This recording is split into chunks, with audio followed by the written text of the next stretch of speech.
నమస్కారం. నేను సమతి టార్పెడో.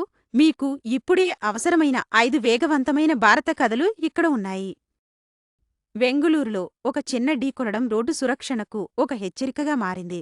మనందరికీ వాహనంలో శాంతంగా ఉండాలని గుర్తు చేస్తోంది. లక్నోలో ఉచిత శానిటరీ ప్యాడ్ కార్యక్రమం 20 లక్షల అమ్మాయిలకు చేరుకుంటుంది. ఒక తరం ఆరోగ్యం మరియు ఆత్మవిశ్వాసాన్ని పెంచుతుంది. పసిఫిక్ పక్కన వాషింగ్టన్ కొత్త భారత్ అమెరికా వాణిజ్య ఫ్రేమ్వర్క్ను ప్రారంభించింది.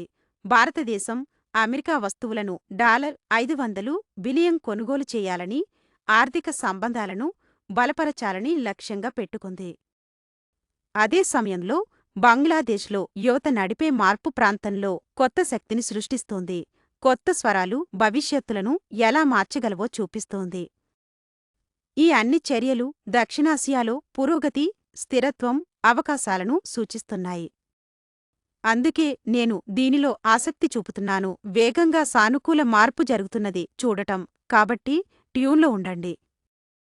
మీరు మరింత వేగవంతమైన నవీకరణలు కోరుకుంటే ఇప్పుడే టార్పెడో న్యూస్కు సబ్స్క్రైబ్ చేయండి.